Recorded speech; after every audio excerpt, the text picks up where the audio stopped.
investigação. Então você faz pequenas quantidades em várias contas diferentes, em vários tipos de negócios diferentes. Você vai movimentar esse dinheiro para tentar quebrar aquela cadeia aonde a investigação chega, porque você cria vários pontos e fica muito difícil você chegar lá na origem, da onde esse dinheiro veio. Então é mais ou menos isso aqui, né? Etapa onde é necessário remover o dinheiro do local de origem, ou seja, você já fez um depósito, você tira dali, bota em outra conta. Para isso a gente tem umas técnicas que a gente vai ver um pouco mais à frente. Várias transferências de um banco para o outro, várias transferências eletrônicas entre várias contas de várias pessoas em países diferentes, realizações de depósitos e saques a fim de alterar os saldos das contas e quebrar a cadeia de evidências, e observação. Dado o volume de transações financeiras diárias no mundo, a chance de que as operações sejam identificadas é muito pequena, porque quando ele realiza todo esse movimento aqui, você achar a origem do primeiro depósito ou do primeira transferência, do que foi feito, fica praticamente impossível. E aí a terceira fase, que é a integração, ou seja, a lavagem de dinheiro e o financiamento do terrorismo, ele tem essas três etapas importantes: colocação, ocultação e a integração, que é a fase onde o dinheiro é incorporado ao sistema econômico de forma legítima, como se fosse legal. Né? Tem essa diferença, ele parece ser legítimo, né? Parece que é legal, mas ele vem de uma origem ilícita. Transferência para a conta de uma empresa na qual o criminoso tenha participado, compra de obras de arte, compra de imóveis e etc. Né? Aqui é muito difícil identificar um criminoso durante esta fase se não houver documentação das fases anteriores. Foi o que eu falei, se você não pega lá na primeira e consegue documentar a entrada desse dinheiro, ele vai usar essas técnicas de divisão do dinheiro, distribuição, tirar de uma conta, botar para outra, usar um laranja, um teste de ferro, usar uma técnica de paraíso fiscal, e aí fica praticamente impossível você identificar a origem dele. Bom, as técnicas a gente não vai destrinchar uma a uma aqui, mas é importante a gente saber quais são as técnicas que são utilizadas, né? O cuco smoothing, eu vou só dar um exemplo. Por que é cuco, né? É exatamente aquele pássaro, né, que faz esse barulhinho, e ele tem a característica de colocar os seus ovos em outros ninhos para que outras aves choquem para ele. Então é uma técnica que foi nomeada dessa forma porque o lavador, uma das técnicas é exatamente essa.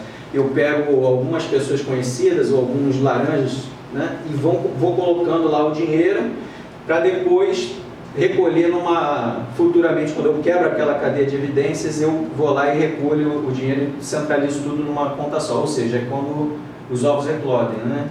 Tem a eclosão dos ovos e aí o dinheiro parece ser um dinheiro limpo.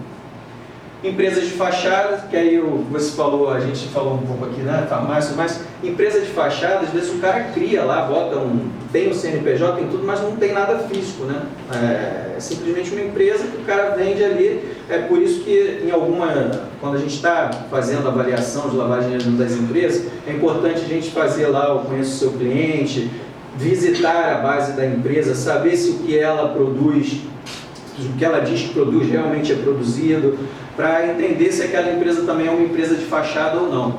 No caso, por exemplo, da lavanderia, ela existia fisicamente, você chegava lá e tinha roupa aberta, tinha máquina de lavar aberta, só que não prestava o serviço, né? Empresas legítimas, que é o caso da lavanderia. Compras de bilhetes sorteados, isso é meio peculiar, porque aqui no Brasil teve o caso dos anões do orçamento, acho que a maioria aqui deve conhecer, né? Que foi um sistema de compra de bilhetes, você paga, por exemplo, você ganhou 15 milhões, o cara te dá 20 pelo seu bilhete de 15.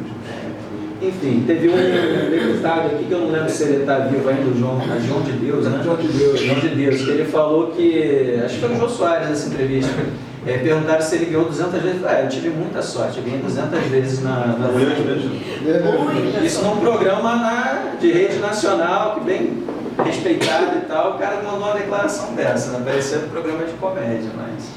Enfim, testa de ferro laranja, aqui só para se entender a diferença, né? Testa de ferro, ele sabe efetivamente, ele assume aquele negócio que não é dele, ele aparece lá como dono, sabendo que ele não é dono. E laranjas, às vezes a gente vê aí no interior um cara humilde lá fazendo a roça, não sei o que, é dono de várias empresas, nem sabe que tem um negócio.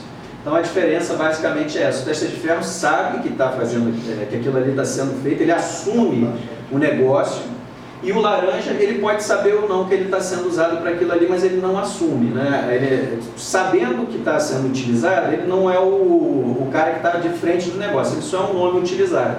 Ou às vezes ele nem sabe. Paraísos fiscais são muito utilizados por lavadores. Acho importante a gente fazer uma paradinha aqui, porque paraísos fiscais parece assim, esse cara tem dinheiro em paraíso fiscal. Não é proibido ter dinheiro em paraíso fiscal, é uma coisa legal, desde que seja declarado, né, tenha siga toda a norma para se fazer aquilo. Mas na maioria das vezes o lavador, obviamente, ele vai usar o paraíso fiscal pela legislação ser mais dura, difícil de abrir o sigilo, mesmo com investigações, eles são muito resistentes a dar informação sobre o cliente, então você coloca o dinheiro lá que você sabe que tem aí uma garantia maior da informação não ser divulgada, né? Então você esconde o dinheiro em paraíso fiscal. Mas é importante dizer isso, porque às vezes parece que paraíso fiscal é só para lavar dinheiro. Não é. Paraíso fiscal é uma forma também de você, dentro do teu planejamento lá, trabalhar com paraíso fiscal. Companhias aéreas, de transportes aéreos e terrestres, sempre com participação, né, de alguém, mas você vê um avião sair lá com 30 cadeiras preenchidas, mas se você tentar comprar uma passagem, estão todas vendidas. E aí tem uma técnica que se utiliza, onde você paga parte, paga mais caro até e recebe parte daquele dinheiro de volta. Construtoras imobiliárias, né, também por falhas na declaração, eles conhecem esse ramo das imobiliárias, então eles sabem que o cara não quer perder venda, tem pagamento, a lei diz que tem que comunicar, mas eles sabem que a fiscalização é fraca, seduz o cara com valor, paga, sei lá, um apartamento vale 400 mil, ele paga 700, o cara tem um lucro maior e ele declara só 400, aí você pergunta, mas ele vai perder 300 mil? Ele não perde 300 mil, os 700 mil são ilícitos, ele limpa 400, né?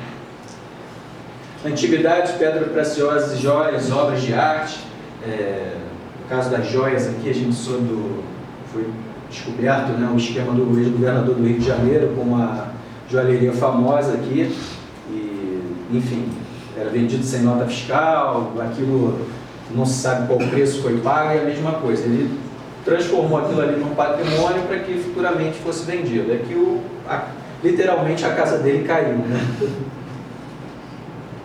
E bolsa de valores, que é muito utilizado. Aqui, quando a gente fala um pouco de bolsa de valores, que é mais onde eu tenho mais experiência, a gente vê alguns movimentos muito interessantes, porque tem gente que vai na corretora, deposita dinheiro na corretora, não faz nenhum investimento, 2 dias depois tira de novo. Ou seja, a gente começa a ver aquela técnica da quebra de evidência, né? Você bota o dinheiro, tira o dinheiro, abre uma outra conta, bota em outra conta, tira. Aí você fala, pô, esse cara... Aí, a tesouraria em si, a custódia, que é onde se controla os ativos e tal, a parte de back-office, de maneira geral, tem que ficar atento a esse tipo de movimento e informar as áreas que são responsáveis por fazer esse controle. A gente vê também pessoas que vão lá, botam 1 milhão, compram qualquer tipo de ação, sai comprando um monte de ação, no dia seguinte vende com lucro ou prejuízo. O que fechar ali, ele recolhe também. Já dá além de ter uma entrada, tem uma operação que virou ativo, depois virou dinheiro de novo, volta para outro banco, ele faz transferência para outro, depois joga em outra corretora, e assim o lavador vai utilizando o sistema financeiro para dificultar a investigação da origem daquele dinheiro.